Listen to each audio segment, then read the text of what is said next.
Vamos pedir o William para orar por nós. Senhor Deus e Pai, nós te agradecemos, Senhor, por estarmos aqui, Deus, reunidos para estudarmos a Tua Palavra, para aprendermos de Ti, Senhor. Nós possamos estar com os corações abertos, Senhor, para receber a Tua Palavra, Amém. para abrir a nossa mente, Deus, e entendermos, Senhor, aquilo que o Senhor quer nos ensinar nessa noite. Que nós possamos, Deus, nos concentrar, dar o nosso melhor e que nós venhamos, Deus, aprender mais de Ti, para que possamos também ensinar a outros. Em nome de Jesus. Amém. Amém. Então, dando prosseguimento nos nossos estudos sobre a igreja local e a cultura secularizada, definindo as marcas que nos distinguem dessa cultura e do mundo. Então, a proposta do nosso estudo é esse. E aí, nós começamos com uma introdução, William, que depois você vai poder assistir, não sei se você assistiu a primeira parte, pronto, mas depois você vai poder assistir e acompanhar que algumas coisas ficaram gravadas. Então, nós, na introdução, ela foi feita, nós abordamos primeiro a ideia do que seria a igreja. Aí nós fomos para aquele conceito lá da própria palavra, que a igreja são os chamados, né? Chamados para fora. É uma assembleia que era chamada, a palavra eclesia no grego, ela se referia àqueles que eram chamados para fora, para organizarem uma assembleia para definir, decidir as coisas que aconteceriam na cidade. E dentro de um contexto de igreja, de cristianismo, a igreja, a eclesia, são aqueles chamados por Cristo para saírem do contexto de uma cultura secularizada, né, de uma cultura mundana, para vivenciar a cultura do reino de Deus, certo? Então, esse é o conceito de igreja. E aí, vale ressaltar aqui, nunca é pouco de dizer que igreja, ela sempre, em todas as referências nas escrituras, ela é identificada como uma assembleia, um ajuntamento de pessoas. Nunca a igreja ela é identificada como uma pessoa, um indivíduo, né? Então, o conceito de ser um indivíduo ser a igreja está equivocado. A igreja é a Assembleia dos Santos, não é? A reunião dos santos na adoração, no louvor, na proclamação do nome de Cristo. Então, foi isso que a gente tratou. Então, conceito de igreja. Aí depois a gente partiu para definindo o que é o conceito de igreja. Existem igrejas que são verdadeiras e igrejas que são falsas? E aí nós chegamos à definição que sim, porque a história já nos apresenta isso. Várias comunidades, várias assembleias que foram chamadas do mundo para celebrar o nome de Cristo, para adorar o nome de Cristo, no processo de fazer teológico, do seu pensar sobre as escrituras, sobre a dinâmica litúrgica, sobre as doutrinas, eles acabaram desfocando daquilo que é a centralidade do ensino geral da igreja, do ensino apostólico da igreja. Aí nós citamos aqui os ebionitas, que provavelmente seja a primeira heresia, que é aqueles judaizantes, aqueles judeus que se converteram ao cristianismo, e eles entenderam no fazer teológico deles que era necessário que os cristãos ainda continuassem seguindo todo o Antigo Testamento na sua literalidade, na sua completude. Então, assim, era como se o cristianismo ainda estivesse debaixo das questões litúrgicas do Antigo Testamento. A gente tratou também aqui da questão de continuidade e descontinuidade, né? Não sei se você já ouviu essa expressão. Isso, que existem coisas nas escrituras que elas têm uma continuidade no evangelho, no cristianismo, e existem coisas do Antigo Testamento que não têm continuidade, ou seja, todo o aparato do Antigo Testamento que trata da questão litúrgica, do cerimonial, cerimonial, que fazem apresentações de um tipo do Messias, do Cristo, né? Tudo isso foi cumprido da pessoa de Cristo. Então essas coisas elas não têm continuidade para as Escrituras, ou não têm continuidade para o Novo Testamento, para a igreja do Novo Testamento.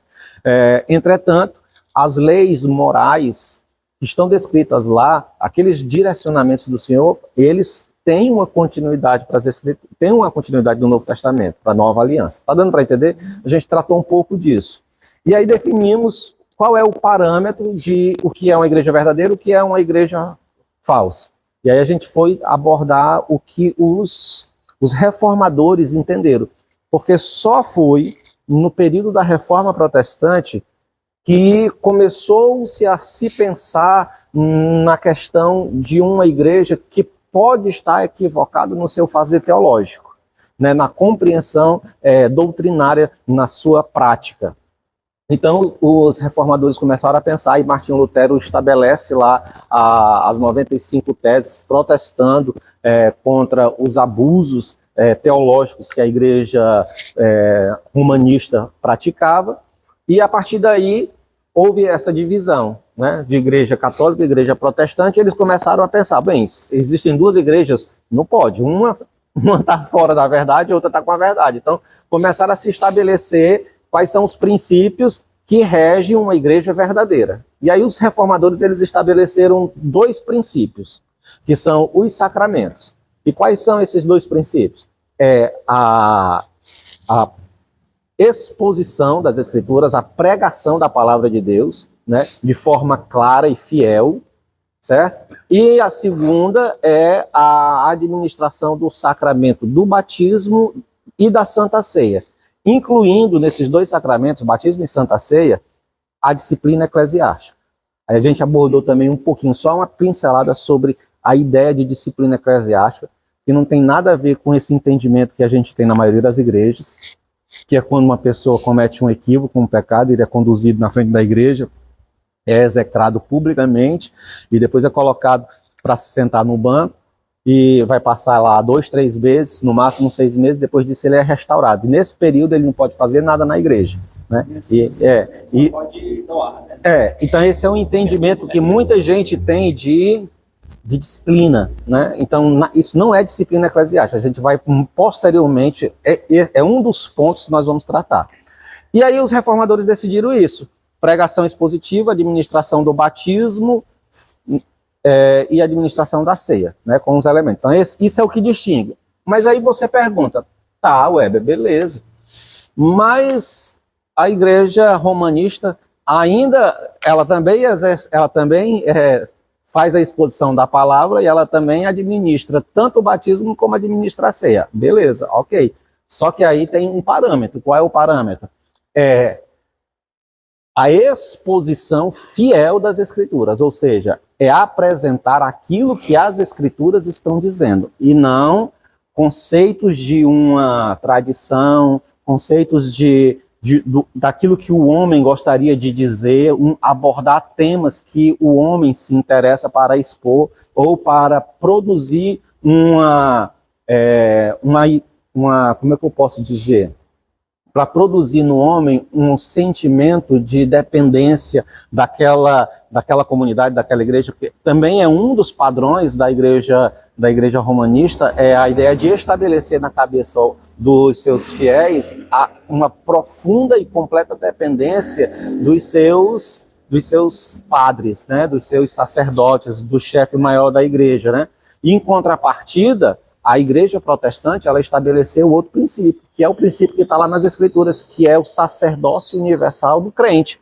Então, todo crente ele é responsável diante de Deus, tanto de si como do seu próximo, né? O apóstolo Paulo fala sobre essas questões, sobre o pastoreio mútuo, né? Sobre o cuidado uns para com os outros, o cuidado para com a igreja de Cristo. Entretanto, cada crente é diante de si sacerdote, tem diante de si o caminho aberto para chegar até Deus, como diz as Escrituras. Então, só aqui, a igreja está pregando lá, está com a Bíblia aberta, está pregando, tem a exposição? Tem, mas é a exposição fiel? Esse é o ponto, primeiro ponto.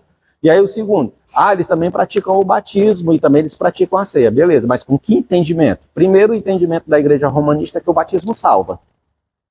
Então, se o indivíduo não é batizado, corre o risco dele não ser salvo, porque dentro do conceito romanista, o batismo é um veículo de salvação, certo? Então esse não é... Baseado naquele versículo? Não, na realidade, o processo de entendimento para o batismo ser uma expressão de salvação dentro da igreja romanista é um processo longo e histórico. Por quê? Porque o que eles entendiam? Eles têm o conceito de que ninguém está salvo fora da igreja, ok? Para ser salvo, precisa estar na igreja de Cristo, a igreja que Cristo fundou, o corpo de Cristo. Então, eles entendiam como é que se entra no corpo de Cristo. Qual é a porta de entrada para a igreja? O batismo. Então, você precisa ser batizado para ter o entendimento que faz parte da igreja e, por consequência, é batizado. Só que, teve um detalhe. Quando a igreja começou a fazer o batismo de infantes com mais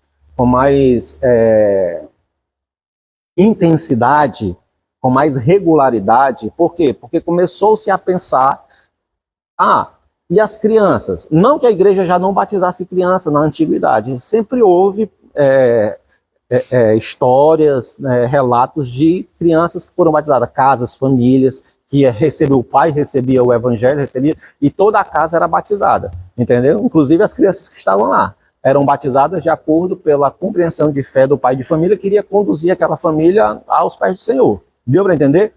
Mas essa ideia começou a ser maior trabalhada na cabeça dos teólogos, dos pensadores da igreja, questionando se o infante que nasce e morre logo em seguida, ou com pouco tempo, como é que é? Ele vai ser salvo se ele não passou pelo batismo? Então a ideia de começar a batizar os infantes assim que nascem, nos primeiros anos de vida e tal, começou a se fortalecer no pensamento teológico da igreja, e por consequência, com o passar do tempo, a teologia popular, porque existe dois tipos de teologia, né? Existe a teologia acadêmica, aquela que é construída pela igreja, que é formada, e existe a teologia popular, a religiosidade popular. Então, dentro do conceito da religiosidade popular, as pessoas começaram a fazer falar, dizer, expressar desta forma. Se não se batizar, não vai ser salvo, precisa estar dentro da igreja para ser salvo e tal. Então, as crianças começaram a ser batizadas com mais frequência, e o entendimento que se permaneceu foi que a salvação tinha também um viés, o batismo tinha uma importância no processo da salvação, entendeu? Então, no final das contas, o batismo também é um veículo de salvação. Deu para entender? Então, dentro dessa perspectiva, também está errado, porque nós entendemos que batismo não salva. Se fosse assim, o ladrão da cruz não teria sido salvo. E o Senhor Jesus Cristo, literalmente, categoricamente, disse que ele estará lá no paraíso. Aquele homem não foi batizado. E aí? Né? Então, dentro desses padrões nós trabalhamos, ok? E aí, na aula passada, nós começamos a pensar no seguinte: bem, se existe uma igreja, nós vamos trabalhar com o conceito de igreja verdadeira que os reformadores colocaram: pregação fiel e expositiva, fiel das Escrituras, né? E a administração do batismo e a ceia do Senhor. Outra coisa, a ceia do Senhor, no entendimento romanista, também é distinto. Ou seja, eu já preguei isso aqui. O conceito romanista trabalha o conceito mais fortemente, o conceito da transubstanciação. Em alguns viés da igreja se entende consubstanciação. Transubstanciação, o pão e o vinho se transformam no corpo de Cristo após a oração sacerdotal do padre, do sacerdote que está ali. Na hora que ele está orando pelo pão, pela hóstia, e a hóstia ali já é a mistura dos elementos, né? É o trigo e o vinho que mistura e faz a hóstia, certo? Então, quando ele faz a oração, o corpo de Cristo se transforma, o pão, o vinho, os elementos se transformam no corpo de Cristo. E eles literalmente estão comendo a carne e o sangue de Cristo. Eles estão se alimentando da própria carne, materialmente. Deu para entender? E a consubstanciação, que é o quê? Que é o pensamento de que existe... junto com os elementos não são transformados, nem o trigo se transforma na carne, nem o vinho se transforma no pão, mas junto com o elemento do vinho e junto com o elemento do trigo, junto deles, consubstancial, junto da substância, também está Cristo. Entendeu? Então a Igreja Católica, ela transita por esses dois pensamentos com muito mais veemência depois da Reforma Protestante, o pensamento da transubstanciação. O Concílio de Trento, se eu não me engano, é o concílio que estabelece a doutrina da transubstanciação como a doutrina da Igreja Católica. Mas existem segmentos, viés dentro da Igreja que ainda entendem a consubstanciação. Deu para entender? Então, os dois padrões que os reformadores colocaram para definir uma igreja verdadeira declaravam literalmente, claramente, que a igreja romanista ela não se enquadrava mesmo que estivesse fazendo a administração da ceia, mesmo que estivesse fazendo a administração do batismo, mesmo que estivesse lendo as escrituras e pregando lá, elas não se encaixam dentro de uma igreja com os parâmetros de verdade, ok? E aí, a gente começou a pensar na aula passada sobre o primeiro ponto, que é o quê? Que é a pregação expositiva, a pregação fiel das Escrituras, né? E aí a gente foi caminhando, né? Esses foram os 3 pontos que a gente definiu, né? Existem igrejas falsas, verdadeiras. Em segundo momento, a questão... nós também trabalhamos a questão do sucesso, da prosperidade e o sucesso, o resultado e a prosperidade. A gente pensou, bem, se existe uma igreja verdadeira, então essa igreja verdadeira ela tem que ter sucesso, ela tem que ter prosperidade e ela tem que ter resultado. Não é não? É o certo, né, a gente pensar sobre isso? Se uma igreja é verdadeira, se ela está debaixo da verdade, ela precisa ter sucesso, ela precisa ter resultado e prosperidade. E aí a gente foi pensar o que seria sucesso, prosperidade e resultado. Qual é o conceito que a gente tem de sucesso e prosperidade? A gente definiu aqui que na maioria das vezes se entende sucesso, resultado e prosperidade dentro do contexto de uma igreja, quando a igreja ela tem muitos membros, quando a igreja ela tem uma intensa atividade no seu calendário e quando ela tem um método de crescimento. E aí a gente fez uma ressalva. Não é que uma igreja possuir muitos membros, possuir um ministério forte, ativo e um método de desenvolvimento para crescer, não é que isso seja errado. O que é o errado? O errado é quando eu estabeleço que essas 3 coisas são o aferidor, o medidor, para dizer que a igreja está bem ou não. Entendeu? Então, quando eu olho para uma igreja que não está com muitos membros, quando eu olho para uma igreja que não tem muitos ministérios funcionando e que não tem definido muito claramente um método de crescimento, eu digo logo assim, essa igreja não tem nenhum tipo de sucesso, essa igreja não está produzindo, não tem resultado, essa igreja não é próspera. Só que esse entendimento está errado, porque prosperidade, resultado e sucesso é quando a igreja ela cumpre a sua missão. Quando a igreja cumpre a sua missão, ela com certeza está tendo sucesso, ela com certeza está sendo próspera e ela com certeza está dando resultados. E qual é a missão da igreja? Aí a gente foi definir o que é a missão da igreja. A missão da igreja, para muitos, é pregar o evangelho, né? Pregar o evangelho, anunciar o evangelho. Só que anunciar o evangelho é um veículo da missão da igreja. A missão da igreja é glorificar a Deus. Nós fomos chamados para glorificar o Senhor.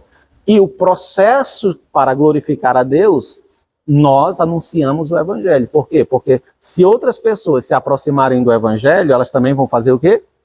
Elas vão adorar a Deus, glorificar o Senhor e nós vamos cumprir a sua missão. O problema é quando a gente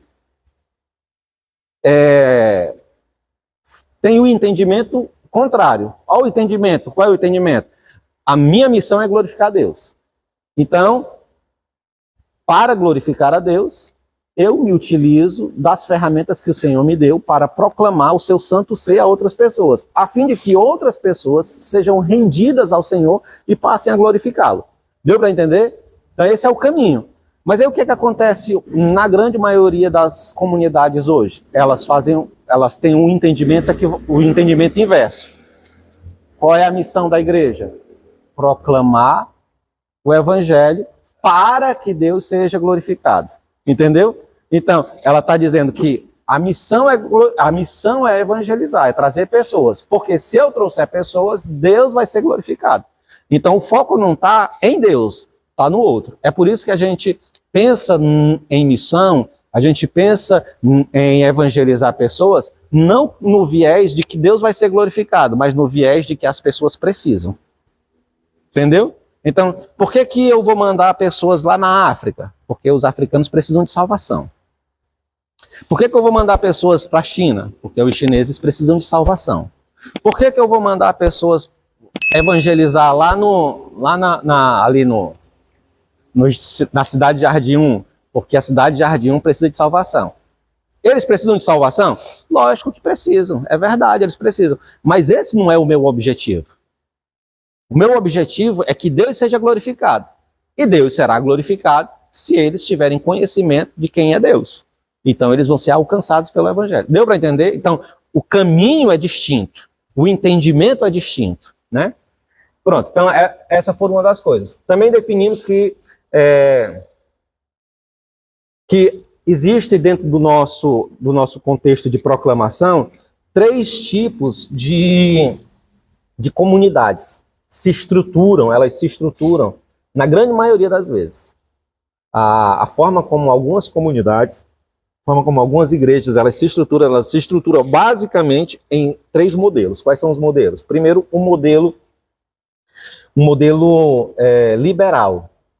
Ou seja, o que é o modelo liberal de igreja? Não estou falando que é uma igreja que é pornográfica, né? Não é nesse sentido, de liberal. Mas liberal num sentido ideológico, filosófico. Ou seja, essas pessoas pensam que a missão da igreja, a proclamação, que Deus será glorificado se nós nos envolvermos em discussões, em brigas políticas, de reestruturação social da nossa cultura. Então, assim, o que nós precisamos fazer? Nós precisamos redimir a cultura. E como é que a gente redime a cultura? A gente redime a cultura cuidando dos pobres. A gente redime a cultura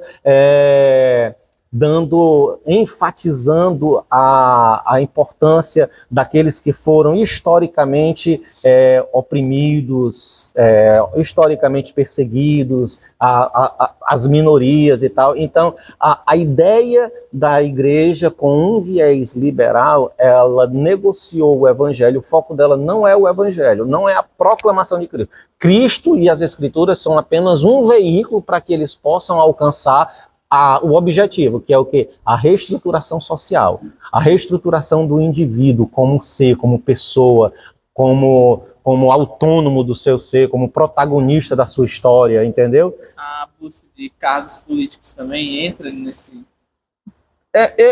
Eu acho que a busca de cargos políticos, ele vai entrar mais num contexto, dependendo... Sim, pode se encaixar, porque a pessoa perdeu o foco da proclamação do Evangelho de Cristo. A ideia é uma reestruturação social por meio da elevação, do despertamento do melhor do homem. Entendeu? Então é isso, é tentar trazer de volta esse homem como um indivíduo que seja protagonista de sua história dentro da sociedade para transformá-la. Então, dentro desse viés, a gente vai trabalhar o quê? A gente vai trabalhar as políticas públicas, entendeu? Então, a igreja vai se envolver com políticas públicas, vai se envolver com militância de direitos de A, de B, de C, das minorias e tal, vai levantar essa bandeira, entendeu? E vai usar o evangelho como um veículo, porque as escrituras, a religião e a fé, ela, se for bem articulada, bem trabalhada, se um líder tiver carisma, ele consegue colocar os conceitos da religião em qualquer lugar, entendeu? Então, uma comunidade liberal, ela tá pensando em alimentar os pobres, ela está pensando em reestruturação social, em justiça social, está pensando em militância com os grupos historicamente perseguidos, opressos e tudo. É isso aí, é uma ideia de justiça social, o evangelho por meio da justiça social, ok? Então esse é o entendimento. E aí fica fácil você perceber igrejas que estão envolvidas com esse processo.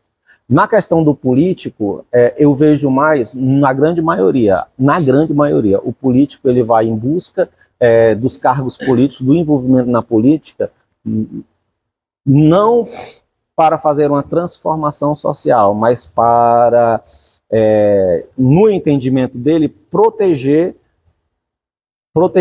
o ethos de religião que ele possui, o entendimento de fé que ele tem, e que ele sabe que o poder judicial, a política, né, o poder estruturado do Estado pode interferir na prática de fé da igreja, pode impedir algumas ações, algumas coisas, pode se opor a algum. Então o cara se coloca, busca um cargo político na perspectiva de dizer assim, não, se eu estiver lá, eu vou ser um veículo, um instrumento para proteger esse meu gueto, entendeu? Essas ideias que eu possuo dentro da igreja. E também para proclamar o evangelho num sentido de transformar o país numa teocracia, né? Transformar o país numa teocracia, e numa teocracia dentro de um segmento que ele entende, entendeu? Com aquelas bases doutrinárias que ele entende. É tanto que você vai ver, a bancada evangélica, ela tem um entendimento muito uniforme de como é que deve ser desenvolvida a política no nosso país, entendeu? E na grande maioria essa política, ela desvaloriza, descredibiliza, ela anula ou quer anular direitos que estão garantidos pela Carta Magna de outros indivíduos, só porque esses indivíduos não são ou não estão em acordo com o pensamento, seja teológico, seja religioso, seja filosófico desses grupos. Deu para entender? Colocar o evangelho novamente na política é o maior erro que essa geração pode cometer, porque nós já nos livramos desse mal. A igreja ela era misturada com o Estado, e isso trouxe muitos problemas para a igreja. Até que ela se separasse, entendeu? Nós sofremos demais. Então, tentar levar a igreja de novo para uma associação com o Estado é um dos maiores erros que essa geração tem tentado promover, ok? Então, isso foi os assuntos que nós trabalhamos. Isso é a igreja liberal, aí nós temos a igreja dos interessados, que é o quê? As igrejas, a igreja dos sensíveis, não, como é? Sensível ao interessado. A igreja dos Sensível ao interessado. Sensíveis e interessados. Ao interessado. A igreja ela é sensível aos interesses daquele que está atraído pelo evangelho. Pronto. Então a igreja se adapta àquilo que o cara pensa de uma igreja, entendeu? Como é que ele acha que deve ser uma igreja. E aí, um dos aspectos muito marcantes numa igreja nesse sentido é que a igreja ela é pautada em muitos eventos. Então eu tenho um grupo de música na igreja que quando eles tocam como se estivesse fazendo um show. Para quê? Para que as pessoas sejam atraídas. Né? Então o foco ali é o quê? É o louvor, porque o louvor, a música vai atrair. O estilo, colocar um estilo mais jovial na igreja e tudo, para atrair mais o jovem. E o jovem tem um vínculo de amizade maior e tal. E aí tem aquele entendimento que o jovem é a força da igreja e tal. Não. A força da igreja é Jesus, é o Espírito Santo. Entendeu? Ele é Jesus, é Deus, é o Espírito Santo. Eles é que são a força da igreja, entendeu? Eles é que levantam a igreja, que sustentam a igreja, que conduzem a igreja, entendeu? Se nós deixarmos a igreja na mão dos jovens, nós vamos ver a desgraça que nós estamos vendo agora.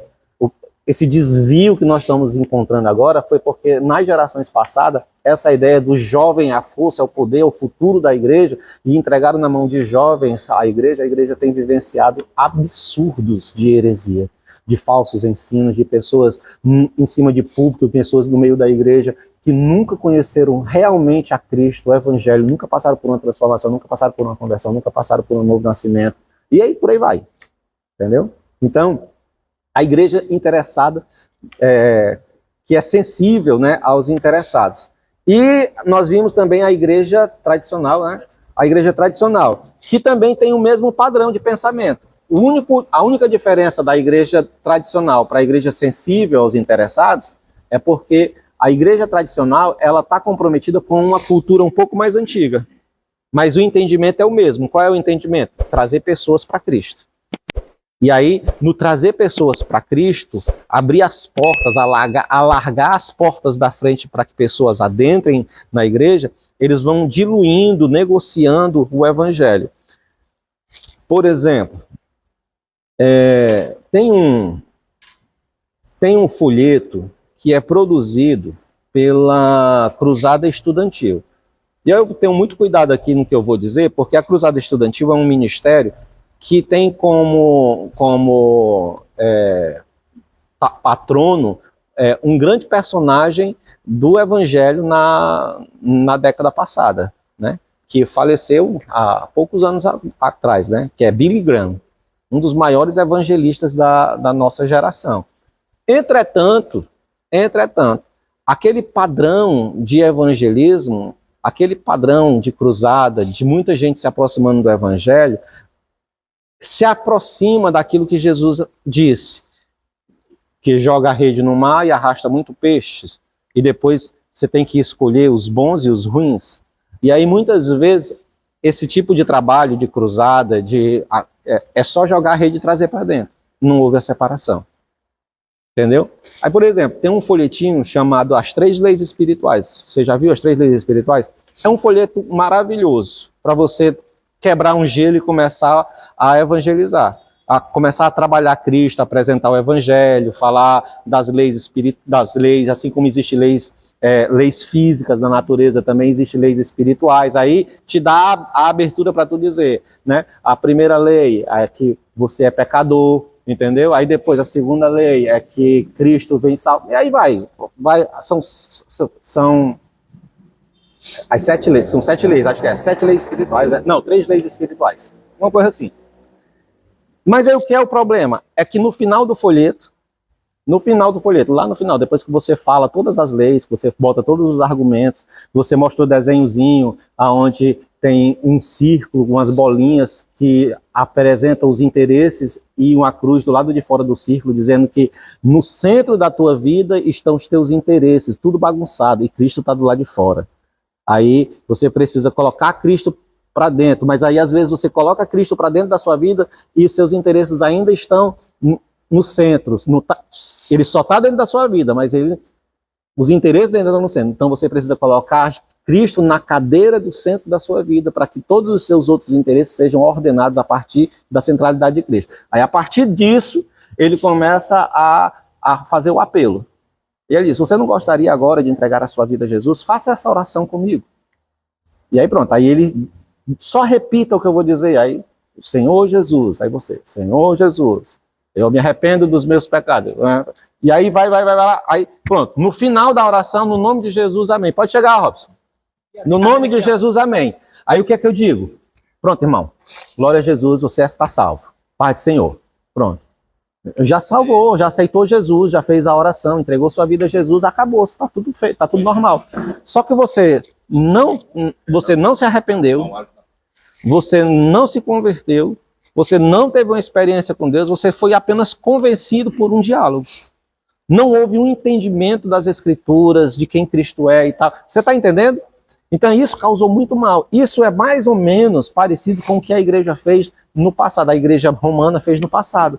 Quando pessoas, no entendimento da igreja, precisavam ser salvas, e para ser salvas elas precisavam estar dentro da igreja, e para estar dentro da igreja elas precisavam ser batizadas. Então o que elas faziam? Elas pegavam pessoas e faziam batismos coletivos. Entendeu?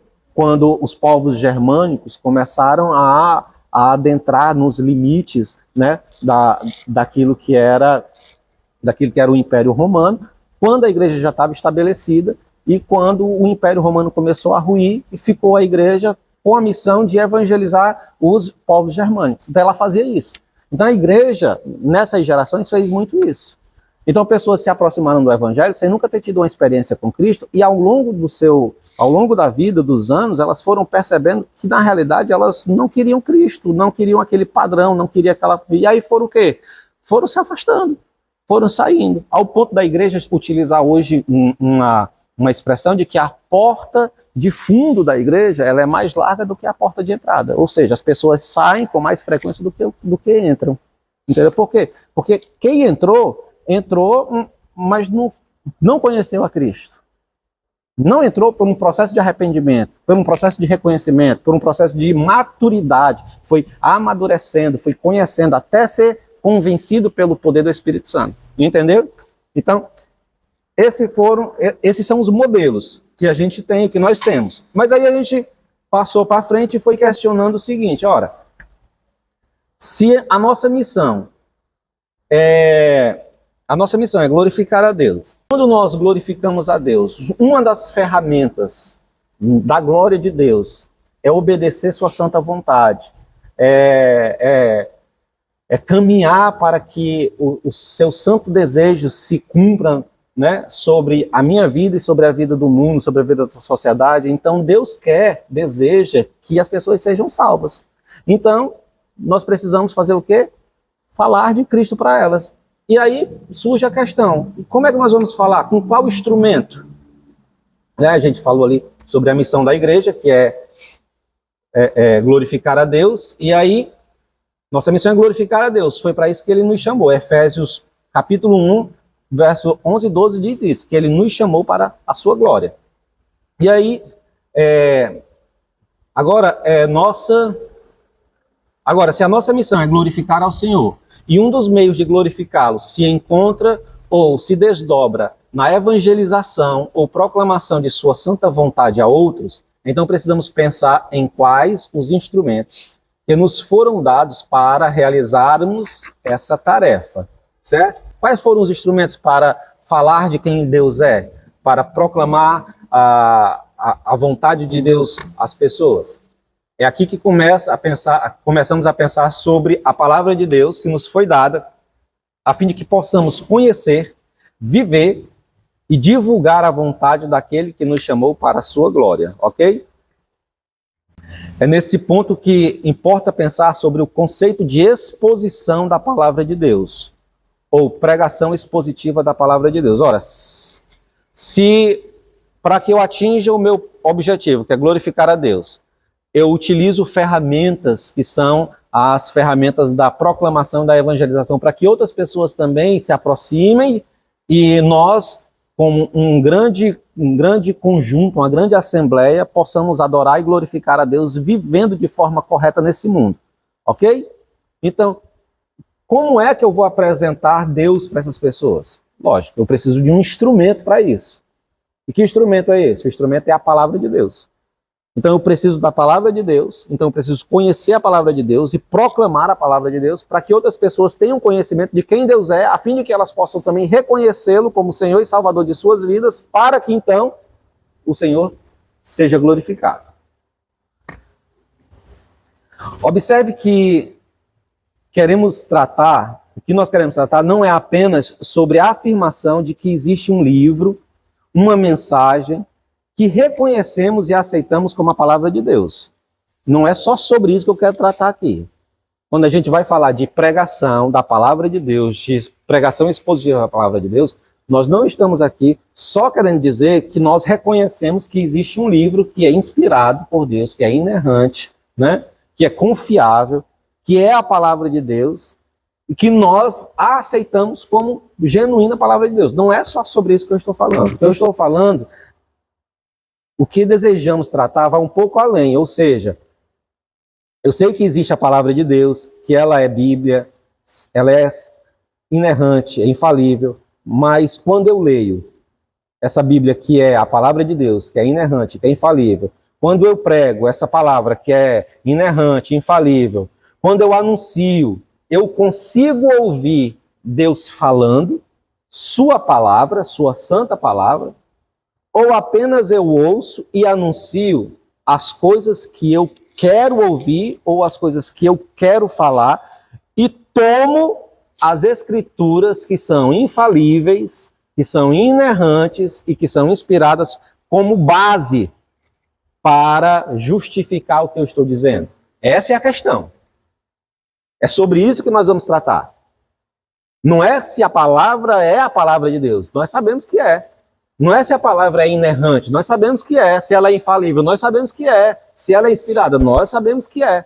A questão é, quando eu tenho acesso a essa palavra e quando eu apresento essa palavra para outras pessoas, a fim de que outras pessoas conheçam quem Deus é, eu consigo tirar a mensagem de Deus que está nessa Bíblia, infalível, inerrante e inspirada, a fim de que as pessoas ouçam Deus, a fim de que eu próprio consiga ouvir Deus, ou não?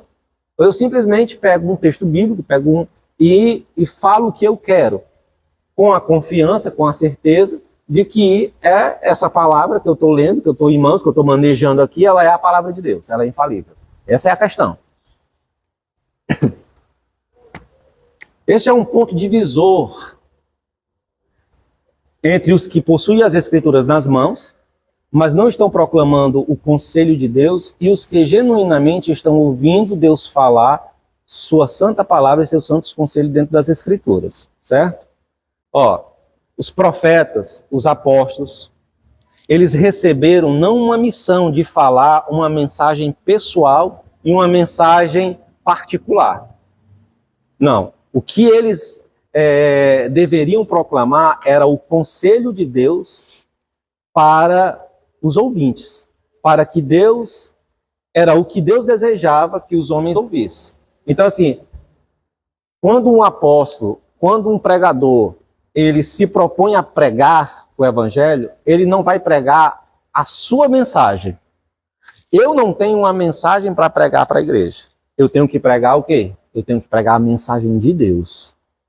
Então, a grande diferença é essa, de uma pregação, olhando, tendo e lendo a Bíblia, e de uma pregação expositiva, expondo a mensagem da Bíblia.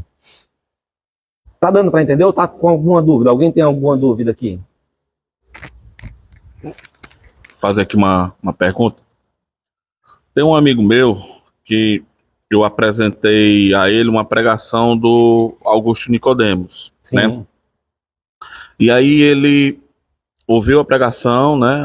Ele anotou algumas coisas e falou assim: olha, eu vou ler em casa. Eu mostrei um vídeo lá no escritório, né? Eu vou ler a palavra em casa e vou ver o que Deus me diz sobre essa palavra, porque ele ficou meio duvidoso com a pregação do que foi dito, que era uma pregação expositiva. No meio dessa dúvida, quem ficou com dúvida, foi eu. Como assim? Agora eu vou ouvir a pregação de algum pastor e depois eu vou para casa orar, ler e ver o que Deus me diz? Eu queria entender isso, entendeu? Não, olha. Deu para entender, né? Deu para entender o seu questionamento. O que esse rapaz fez não está errado, certo? O apóstolo Paulo, ele diz exatamente isso. Ele diz isso em vários momentos. Primeiro, ele diz que a igreja deve colocar à prova, acho que João, perdão. João vai dizer em Apocalipse para as igrejas, uma das igrejas que estavam lá, as 7 igrejas da Ásia, João vai dizer para uma daquelas igrejas que eles colocaram à prova aqueles que se diziam apóstolos e não eram. Então a igreja colocou aqueles homens à prova. A igreja ponderou sobre o que eles disseram, olhou para a mensagem deles e comparou com as Escrituras e comparou com a doutrina apostólica geral e reprovou-os. Entendeu? Em outro momento, o apóstolo Paulo vai dizer isso da igreja de Bereia, porque eles eram mais nobres do que os de Tessalônica. Por quê? Porque enquanto Paulo pregava, eles iam para casa e conferiam se aquilo que Paulo falava do Antigo Testamento, referindo-se, aí é importante a gente ter esse entendimento, porque Paulo pregava a Cristo a partir de onde? A partir do Antigo Testamento. Então Paulo anunciava o Antigo Testamento E no anúncio do Antigo Testamento, Paulo apresentava Cristo. Entendeu? Então, os irmãos de Bereia, eles olhavam aquela exposição de Paulo sobre o Antigo Testamento, falando sobre o Messias, falando sobre algum tipo de Cristo dentro das liturgias. Eu não sei, eu estou aqui conjecturando. Vamos supor que Paulo falasse sobre o tabernáculo, fosse pregar sobre o tabernáculo. O tabernáculo a gente sabe que é um tipo de Cristo, da presença de Deus, da presença de Cristo, o Emanuel entre nós. Então, talvez Paulo falasse, argumentasse, trouxesse proposições, e aí os irmãos de Bereia iam confirmar se aquilo era realmente da forma como Paulo estava dizendo, se fazia sentido. Entendeu? Então, o que ele fez não está certo, ou não está errado, está certíssimo. Nós precisamos ouvir e analisar o que se diz. Principalmente, né, como no caso, e talvez, eu não sei, mas provavelmente ele nunca tenha escutado Augusto Nicodemos, né? Para ele olhar para uma mensagem do Augusto Nicodemos e dizer assim, não, eu preciso ir para casa para saber se o que Augusto Nicodemos está dizendo faz sentido. Porque assim, não estou dizendo que Augusto Nicodemos só diga o que é certo, porque assim, ele é homem assim como qualquer outro. Então pode ser que ele cometa um equívoco, pode ser que cometa um erro, mas é muito difícil. Não será comum nem normal que isso aconteça, entendeu? Mas eu me preocupo um pouco com ele, porque ele é o nosso irmão, com a questão da saúde, digamos assim, não sei se eu posso expressar, espiritual, porque tudo é motivo de eu tenho que ver. Às vezes ele não analisa, porque eu não sei se é hermenêutica, tem, né? Tem a história por trás do evangelho. É ele, Bíblia e Deus. Não estou dizendo que ele está errado. Tá, ele, Bíblia e Deus. É como se... Tá, certo. Mas assim, ó, eu já tive, como é que se diz? Eu já tive uma conversa com algumas pessoas que pensavam assim, é só a Bíblia. Só que a pessoa que diz assim, ó, é só a Bíblia, entendeu? Ela está sendo, ela tá mentindo para si mesma. Entendeu? Mas, não, eu não leio nenhum outro livro, eu só leio a Bíblia. A Bíblia que vai me falar e eu vou ver e o Espírito vai comunicar comigo e é só a Bíblia. Porque a Bíblia diz que nós temos a unção e não há preciso que ninguém nos ensine, não é assim? Né? Então o cara tem esse entendimento.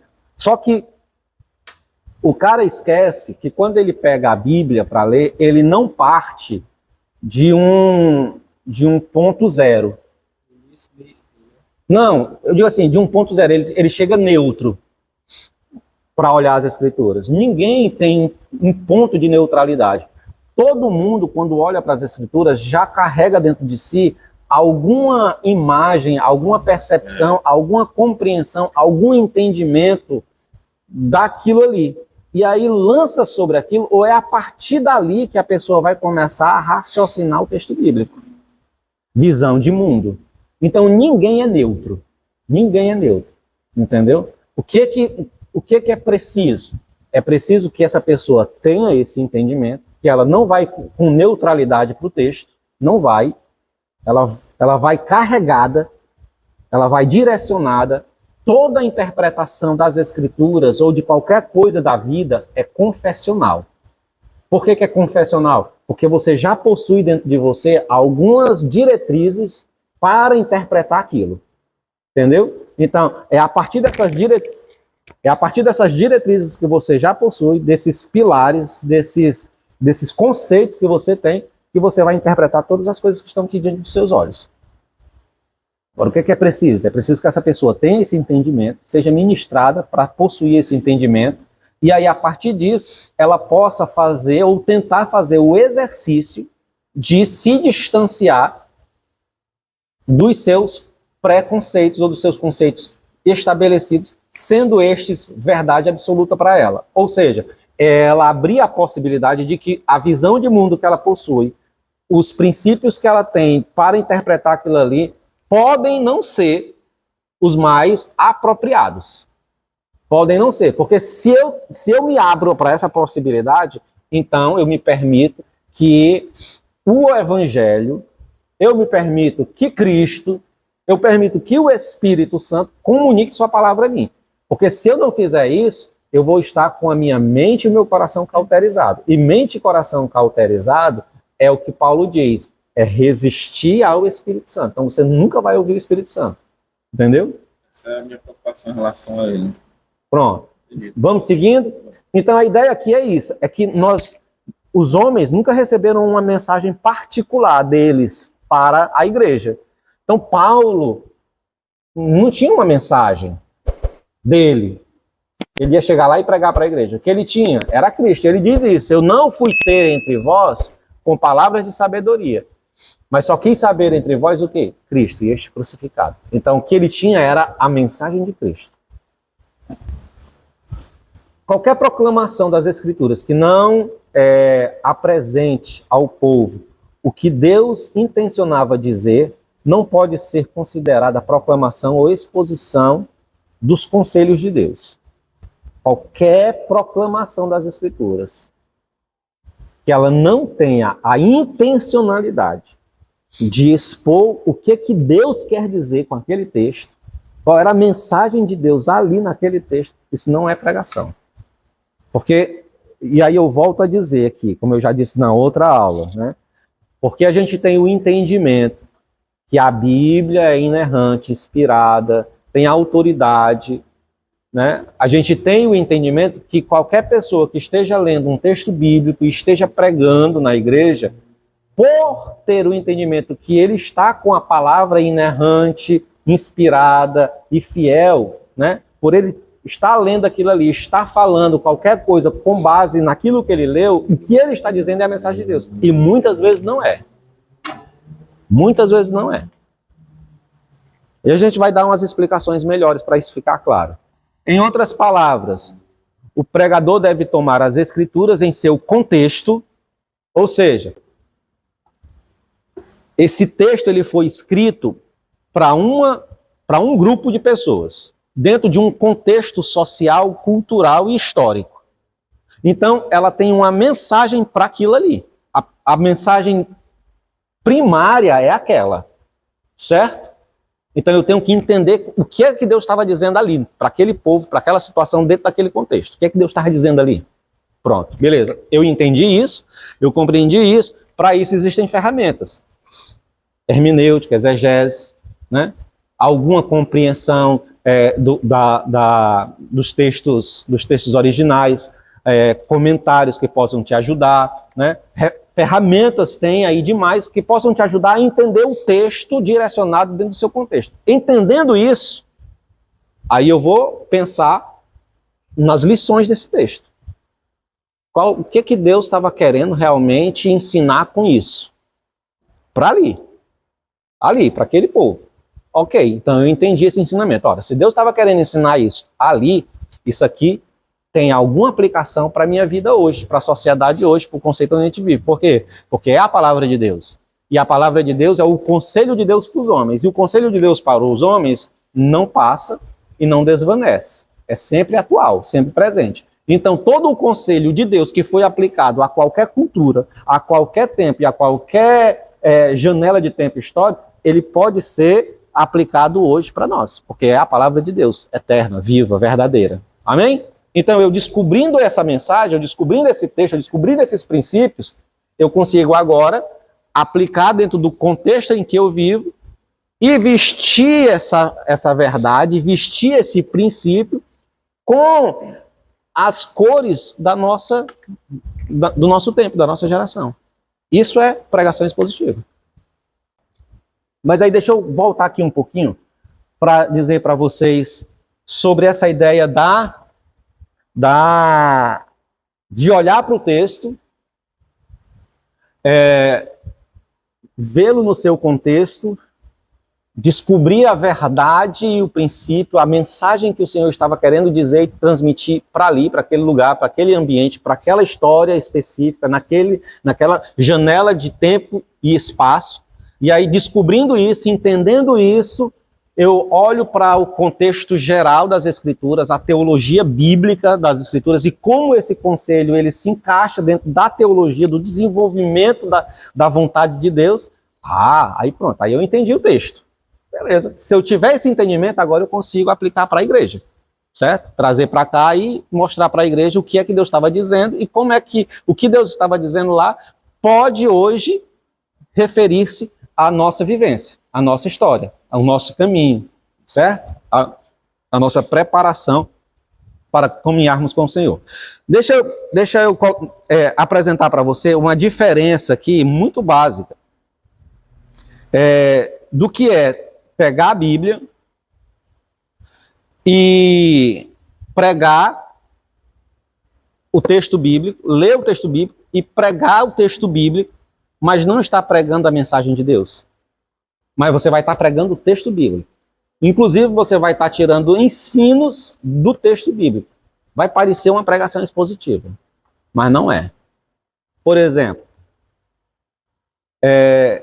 tem uma passagem que fala sobre duas famílias.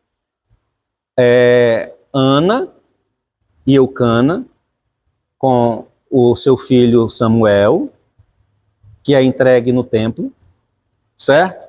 E todo ano, Ana sobe com Eucana para entregar uma nova vestimenta sacerdotal para Samuel, que está ministrando ali naquele lugar. Ok? Criança, ele já está ministrando ali no templo, auxiliando Eli, que era o sacerdote. Ok?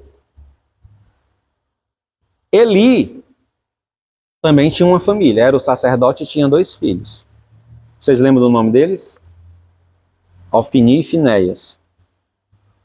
Certo? E aí o que acontece? O texto bíblico diz que esses 2 filhos dos sacerdotes, eles tinham uma atitude ímpia. O que eles faziam? Quando as pessoas vinham oferecer sacrifício, eles pegavam e tiravam a carne do sacrifício e comia.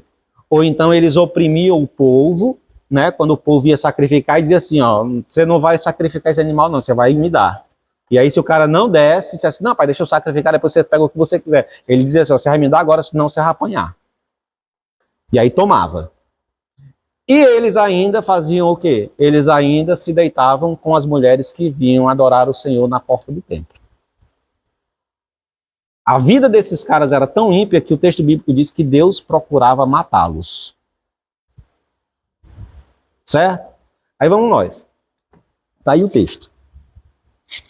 Aí você vai pregar sobre o quê? Essa é a história.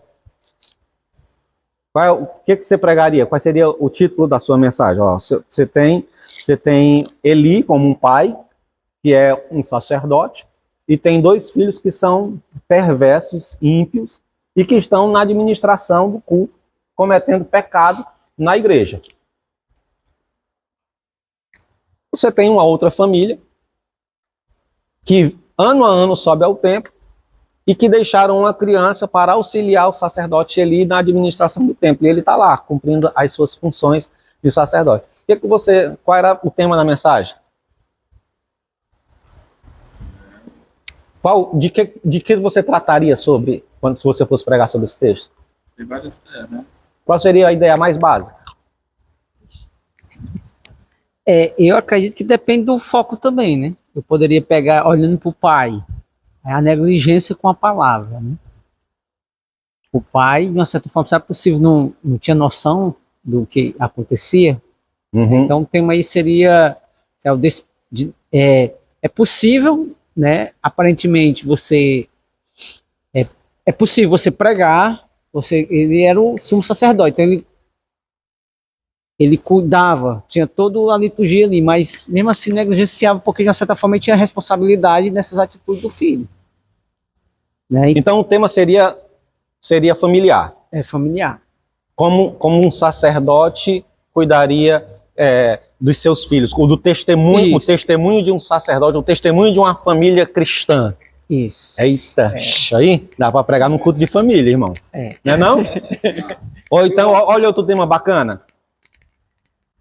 A imagem o padrão da família mundana e o padrão da família cristã. Aí você apresentava o padrão da família mundana como os filhos de Eli, Ofni e Finéias, e o próprio sacerdote que passava a mão na cabeça dos filhos, né? Não tomava uma atitude, mesmo sendo sacerdote, era uma atitude mundana.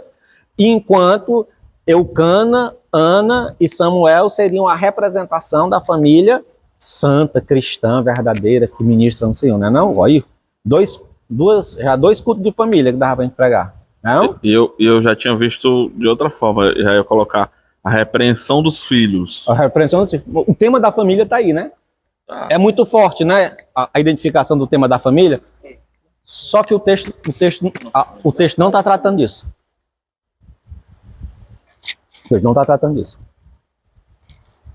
O texto está tratando, lógico, da infidelidade do sacerdote.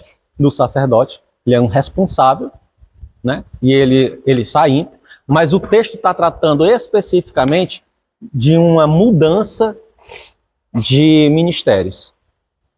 A família de Eli está saindo, está sendo rejeitada, está sendo retirada do sacerdócio, da ministração, e Samuel está sendo estabelecido como o próximo sacerdote e o juiz da nação de Israel.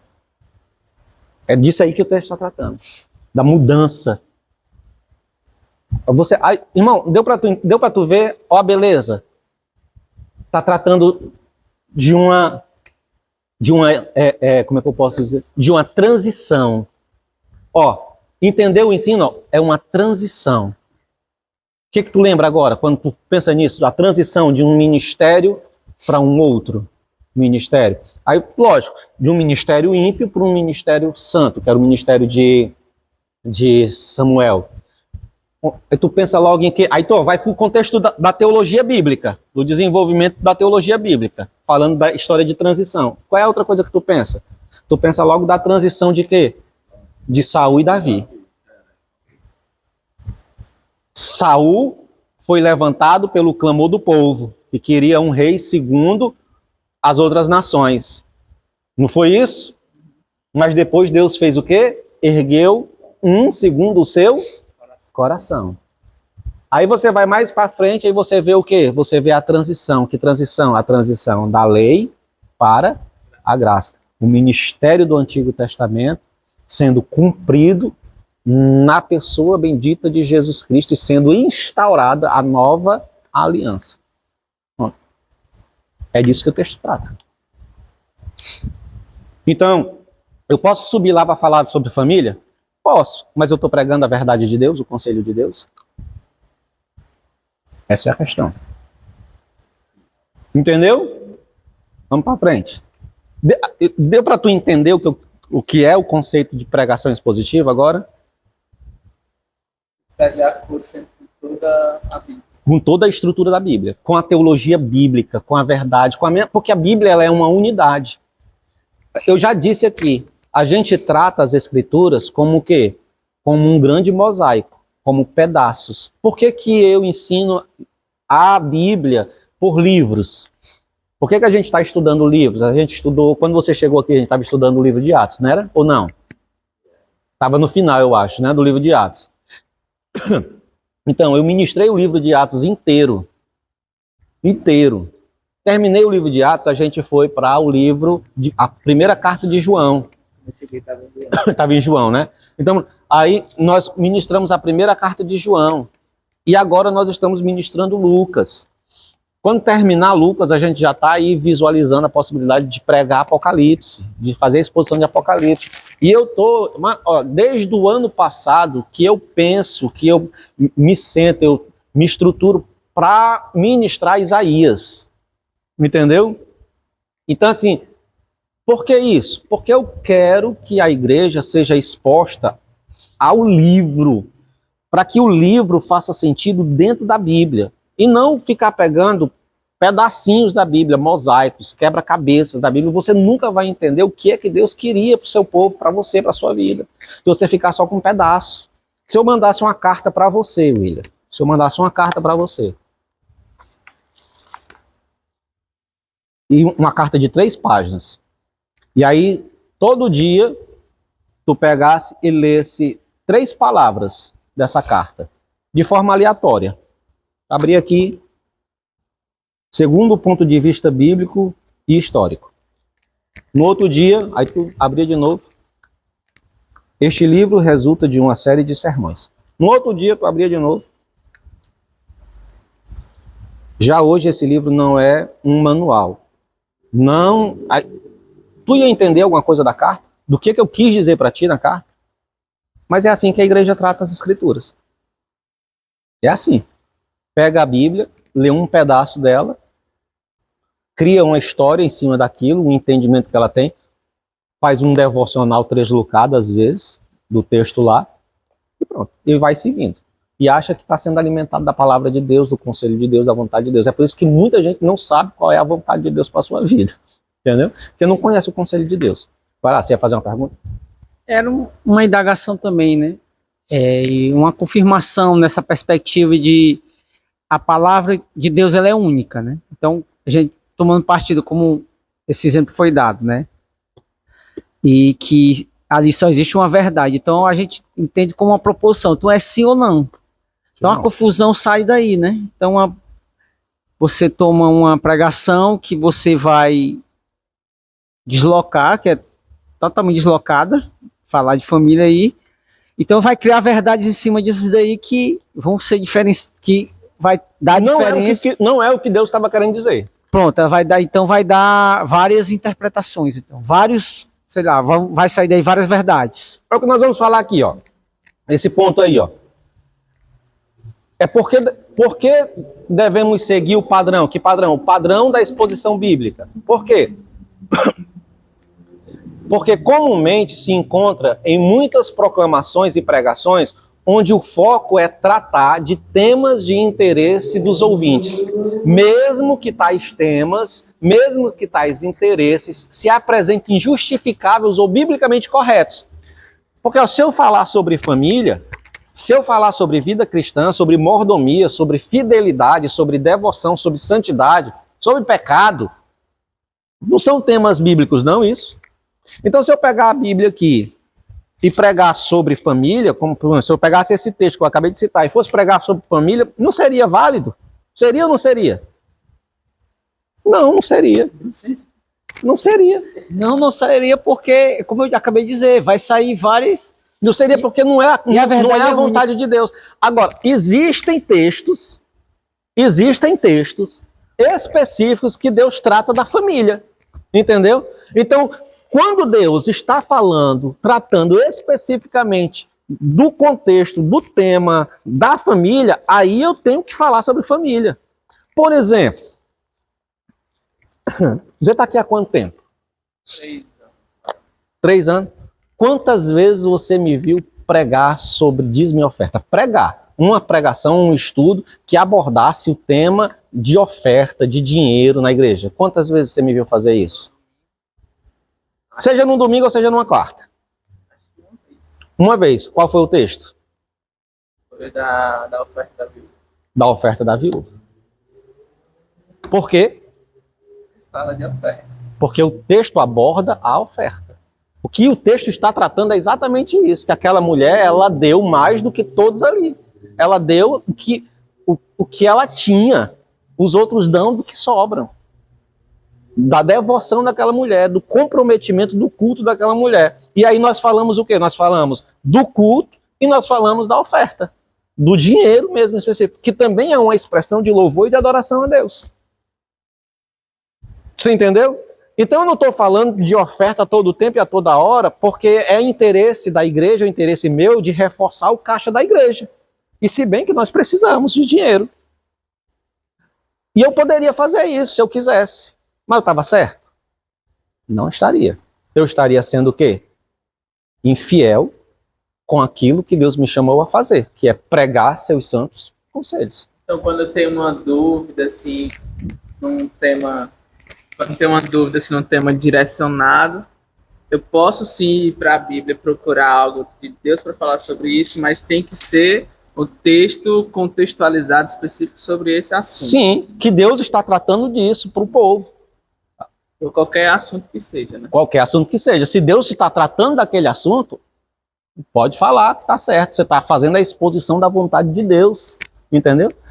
O errado é quando eu pego o texto e utilizo aquele texto erroneamente para falar de qualquer coisa que eu queira.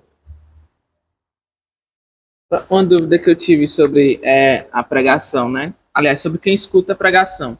Por exemplo, eu sendo, digamos assim, um membro comum, né? Uma pessoa comum da igreja, que não tenho tanto acesso de estudo ou de compreensão de textos de grego, de tal, como é que eu julgo uma pregação de alguém se ele está sendo fiel ou não? Pronto. Primeiro é o contato com as Escrituras, a leitura da Bíblia. Porque quanto mais você lê a Bíblia, mais a palavra ela vai fazendo sentido para você. Mais a palavra ela vai criando conexões de ordenamento, entendeu? Deixa de ser a história de Adão, deixa de ser a história de Abraão, deixa de ser a história de Jacó, deixa de ser a história do profeta A, B, C, D, X, Y, entendeu? Para ser o desenvolvimento do plano de Deus na vida destes homens. O que Deus idealizou, formou, entendeu? E que esses homens que estão vivenciando essas narrativas, essas histórias, elas estão apontando ou reforçando ou se conectando para culminar nesse grande plano.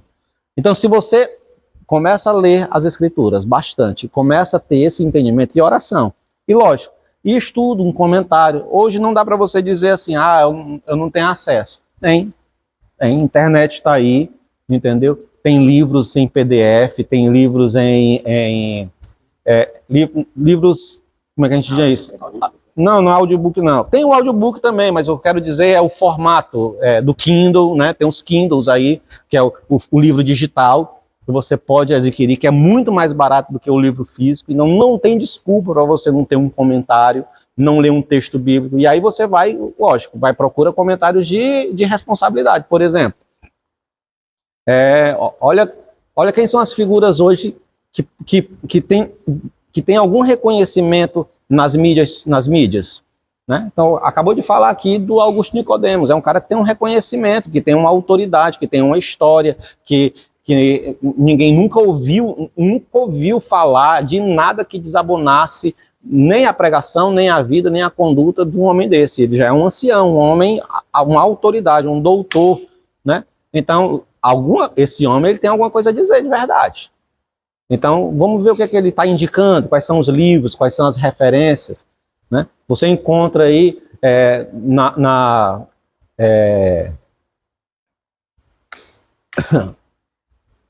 Paul Walsh, você encontra, tem vários, tem aí uma referência agora que é muito, muito vista, inclusive a Rosana gosta muito de ouvir, que é o Paulo Júnior, né? E aí, vê o que esse cara está falando, vê o que ele está dizendo. E aí você vai começar a ver, o meu pastor, ele cita algumas coisas, o pensamento dele se aproxima com desses grandes pensamentos, ou não, ou se afasta demais dessas grandes referências que eu tenho aqui. Opa, então peraí, como é? Vamos prestar mais atenção, entendeu? E aí o teu contato com as Escrituras, o teu contato, a tua conversa com o pastor, a tua conversa, a tua vivência da vida também do teu pastor, porque não é só estar ouvindo, é ter o contato com a vida do cara, saber quem o cara é, como é que é a família dele, entendeu? Então todas essas coisas vão te apresentar, vão te apontar se aquele indivíduo ele está pregando as Escrituras. O povo de Bereia ouvia Paulo pregar e ia para as Escrituras para saber se era assim mesmo.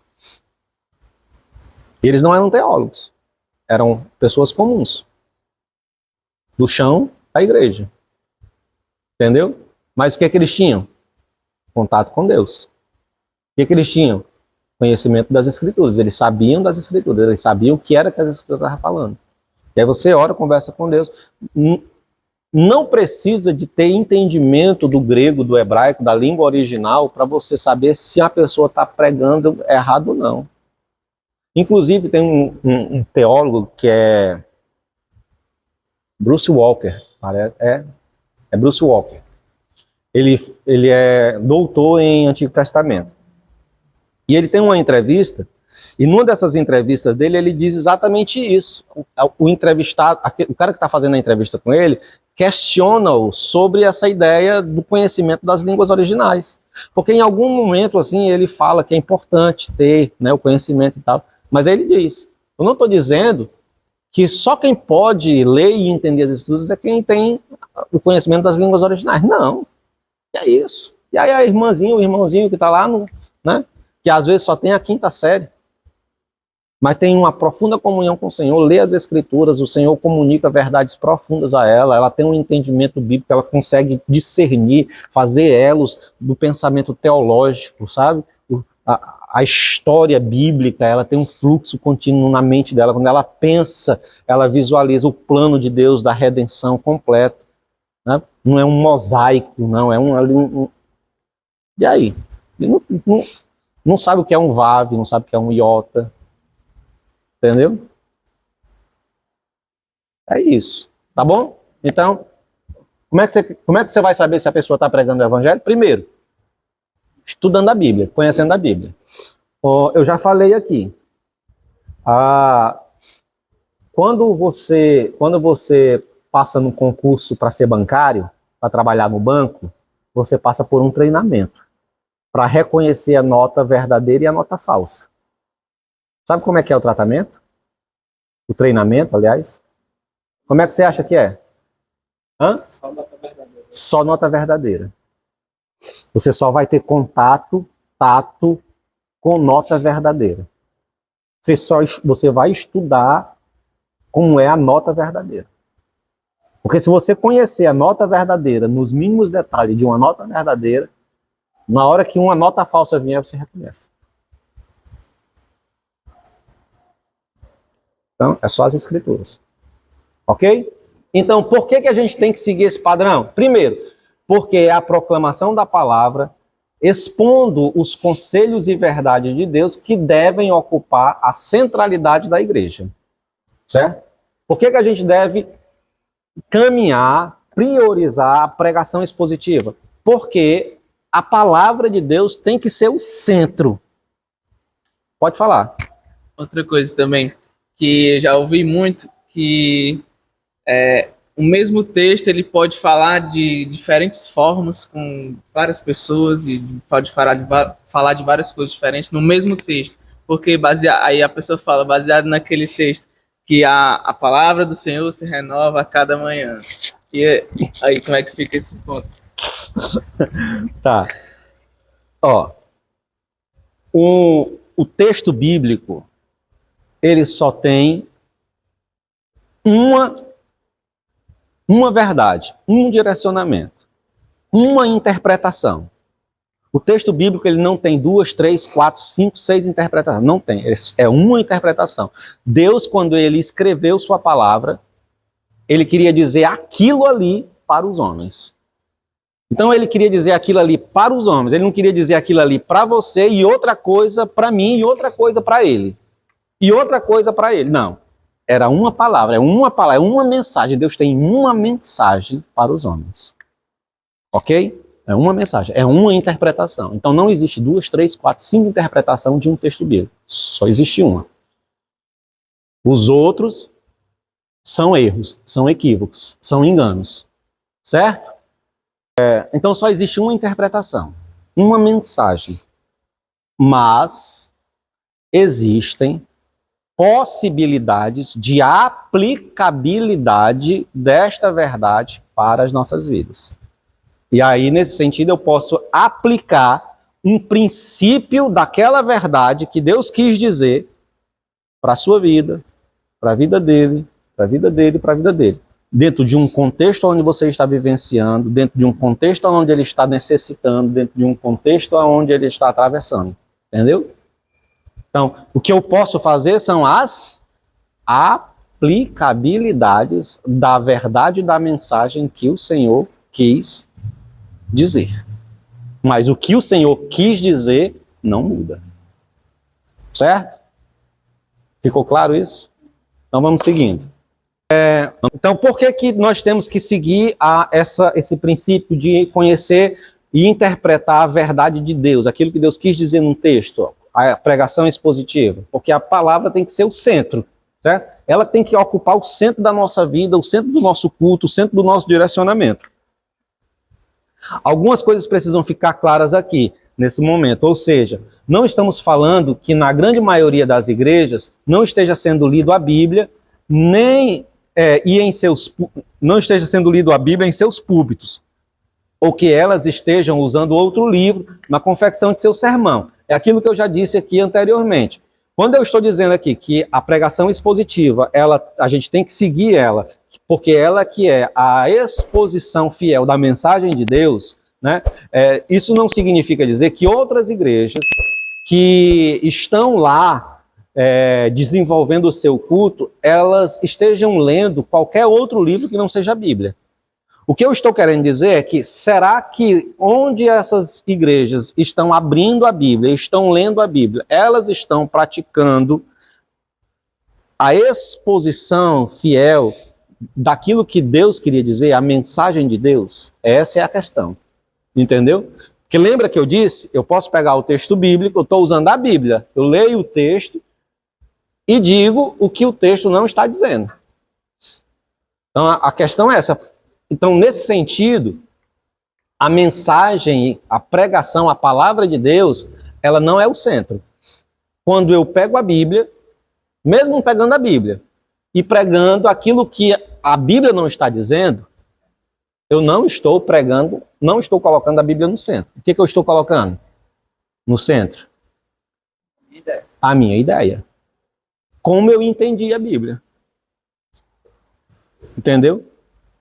Na minha visão superficial, eu vi isso, eu acho que é isso que ela está dizendo, eu vou falar isso para ela, para a igreja. Entendeu? A questão é o quanto nelas a mensagem de Deus encontrada nas Escrituras é anunciada ou priorizada, ok? Seguindo, me permita ser mais claro. Está tão subentendido que uma igreja protestante evangélica prega a Bíblia em seus púlpitos, essa ideia está tão marcada no coração dos crentes, você pode chegar em qualquer canto, que qualquer crente vai dizer assim, não, aqui se prega a Bíblia. Não, aqui se prega a Bíblia. Não, aqui ninguém usa o livro dos mormons, não vai pregar não, está queimado, repreendido em nome de Jesus. Vai para lá, Satanás. Aqui a gente usa a Bíblia. Ninguém aqui está usando o Evangelho segundo o Espiritismo, não. Está repreendido. É a Bíblia. E aí as pessoas já têm tanto essa percepção que lá está sendo pregada a Bíblia, que o pastor está com a Bíblia na mão, aberta, lá lendo e pregando, que as pessoas elas não procuram igrejas para congregar, tendo a perspectiva ou tendo o entendimento se lá está sendo pregada a Bíblia ou não. Por quê? Porque já se subentendeu que lá está sendo pregada a Bíblia. Então as pessoas hoje procuram igrejas para se congregar, por quê? Por comodidade. Então alguém procura uma igreja hoje, e o que ela está procurando? Ela está procurando uma igreja perto da casa dela. Uma igreja que tenha boas instalações e que tenha uma estrutura adequada. Então eu chego aqui nessa igreja, eu olho para ela, a igreja não é nem forrada. Aí chega aqui, vixe, as cadeiras ainda é duras assim, né? Nem aquelas cadeiras confortávelzinhas. Tem nem ar-condicionado quente, né? Então já tem, entendeu? A pessoa não está nem muito interessada no que está sendo pregado, porque ela já subentendeu que no púlpito vai ser pregada a Bíblia. Por que as igrejas hoje elas estão... Não estou dizendo que seja errado, eu tenho que salientar isso. Ora, bom, quem que não gostaria de uma igreja confortável? Quem que não gostaria de um templo forrado? Eu queria forrar esse templo aqui. Eu queria colocar uma central de ar-condicionado aqui. Quem não gostaria? Cadeiras bem confortáveis. Quem não gostaria? Um ótimo ambiente, instalações, banheiro, tudo adequado, um som muito bem, né, e tal. Quem não gostaria? Todo mundo gostaria. Só que essa não deve ser o centro da nossa preocupação com a comunidade. Isso são coisas que vêm como consequência. São coisas periféricas. Ok? Mas hoje as pessoas procuram igrejas assim. Igrejas que tenham uma comodidade. Segunda, elas procuram igrejas por afinidades. Ou seja, uma igreja que se ajuste ao meu estilo musical. Será que essa igreja ela é dinâmica? Porque eu sou um cara dinâmico e tal, então preciso de uma igreja que seja também dinâmica. Foi uma igreja muito paradona, muito cansada, muito fria, não sei o que, eu vou ficar desestimulado. A gente vai vir para o culto, vai sentir sono, tal, sabe? É uma igreja jovial, tem um movimento, tem um grupo de jovem bom que, sabe, conduz a igreja, leva, levanta, os irmãos pulam, fazem teatro, né? Tal, às vezes, de vez em quando aparece um jovem com skate em cima do púlpito, dá um tal. É uma igreja nesse padrão? Então a gente está procurando uma igreja mais, sabe, mais jovial. Uma igreja atualizada, uma igreja contextualizada na sua liturgia, uma igreja que, sabe, as pessoas se envolvam e conversem, e brinquem, e dancem, e que a pregação ela seja contextualizada com aquilo que a gente está vivendo no mundo, com as histórias que estão acontecendo, né? Então, Mais amor, pregar mais amor. Pregar mais isso, e é assim. Então, as pessoas estão procurando igrejas por afinidades. Mas essa igreja, sabe, não tem muito movimento, então... Ou igreja por relevância. Pessoas procuram a igreja por ela ser uma igreja relevante. É uma igreja atuante, movimentada nos trabalhos, nos ministérios, nas associações, por exemplo. Tem grupo de jovens, grupo de adolescentes, tem embaixadores do rei, tem o grupo das mulheres, tem o grupo dos homens, tem o evangelismo, tem a oração, tem o estudo bíblico, tem o não sei o quê, tem o culto do domingo, tem o culto à tarde, tem o não sei o quê, tem as vigílias, tem os louvorzão, tem tal. É uma igreja movimentada,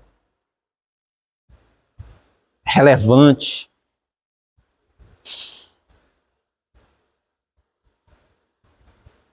Uma igreja que faz acampamento na escola bíblica. Então, uma igreja que tem uma ação com o pobre, com o necessitado, que faz visitação, que vai deixar comida para as pessoas lá no centro e tal. Está preocupado agora na quadra chuvosa, se as pessoas estão dormindo no chão, se estão dormindo na chuva, como é que está, e tudo. Ela é atuante nesse processo.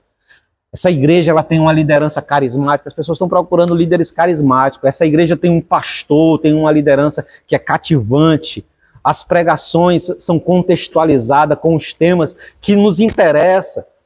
Temas como temas da família. Eu preciso ir para uma igreja que tenha família, sabe? Vida cristã, ética, santidade. Vou falar, porque encaixa. Um irmão saiu daqui, dessa igreja, e eles saíram daqui porque eles estavam querendo uma igreja que tivesse um pouco mais de estrutura para atender à demanda da criança dele, do filho dele. Então, assim, a gente vai precisar de uma igreja que possa dar um suporte ao nosso filho aqui, por exemplo. A gente vai precisar de um berçário, né? A gente vai precisar de uma estrutura, porque... onde é um bebezinho e tal, não tem como a gente ficar no culto com uma criança e tal, não sei o que e tal. Então a gente vai procurar uma outra igreja que tenha uma estrutura. Mas isso vai em paz, né? Vai em paz. Entendeu? Uma outra pessoa disse para mim que não queria ficar aqui na igreja porque a igreja não tinha uma relevância no que diz respeito à proclamação, o evangelho, não sei o que e tal, e tal, e tal. E que ela queria era fazer a obra, se envolver. Aí eu disse assim, irmã, você já consertou sua vida para você fazer isso?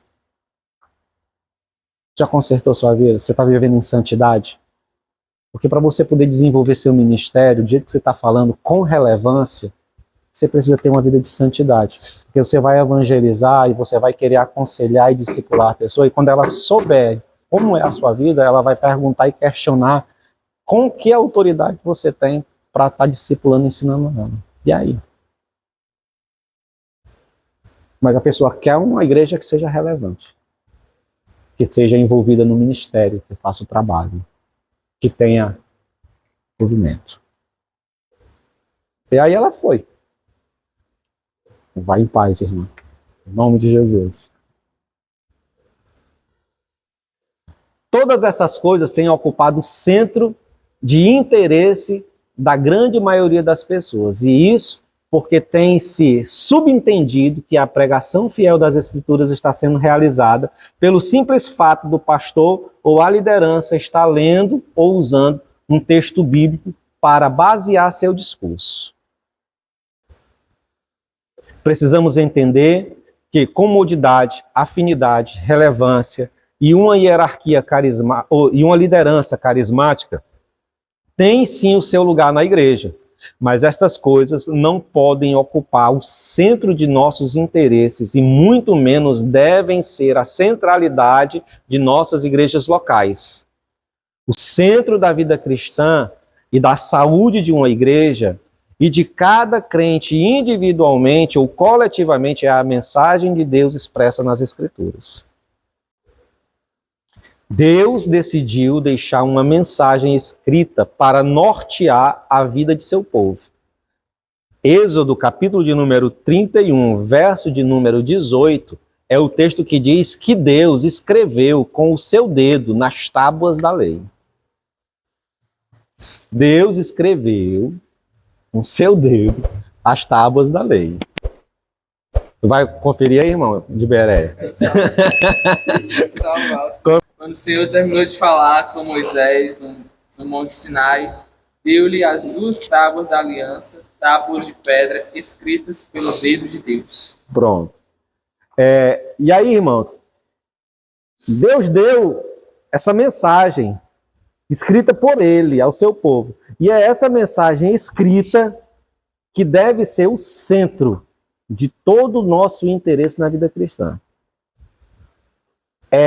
O que deve ser o centro da vida cristã, o que deve ser o centro de uma igreja local? A palavra de Deus. Tudo o resto é periférico. Todo o resto é periférico. Aí a gente vai parar aqui, tem o segundo e o terceiro ponto, e aí na próxima aula a gente aborda o segundo e o terceiro ponto e já adentra no outro tema ainda sobre pregação expositiva. Tá certo? Tem alguém que gostaria de colocar alguma coisa?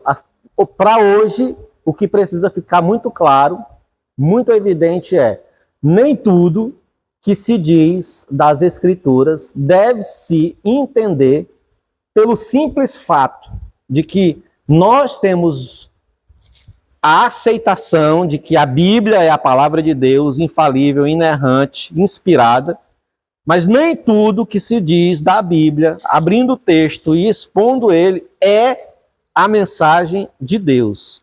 É a interpretação daquilo que Deus queria dizer. Então isso precisa ficar muito claro. Para mim entender isso, eu preciso estudar. Eu preciso me dedicar, eu preciso conhecer as Escrituras. E a segunda coisa que precisa ficar clara é que o que deve ocupar o centro das nossas vidas e das nossas igrejas é a palavra de Deus, a mensagem inspirada de Deus, o conselho que Deus quis dar aos homens e quis tanto fazê-lo que escreveu com os seus próprios dedos. Certo? Então, se você entender isso, se você entender que conforto é periférico, se você entender que preferências, afinidades são periféricos, se você entender que liderança carismática é periférico, entendeu? Já está de bom tamanho. Se você absorver essa ideia de que a pregação ela é centro, está ótimo. Ok? Alguém gostaria de fazer algum comentário, algum fechamento? Não? 1, 2, 3. Bato o martelo, vamos fechar? Amém. Vamos orar, ore por nós, Robson. Pega o... Senhor, nosso Deus Altíssimo, nós te agradecemos, Senhor, por dar essa oportunidade de estarmos aqui reunidos, estudando, Senhor, a Tua palavra, o segmento da Tua igreja, a igreja Amém. saudável, Senhor. O Senhor nos abençoa, nos dá discernimento, para cada dia mais a gente poder se aprofundar nas Escrituras e poder levar aos outros irmãos a Tua verdade, uma palavra positiva, Senhor. É isso que nós estamos aqui, Senhor, reunidos, procurando aprender sempre mais.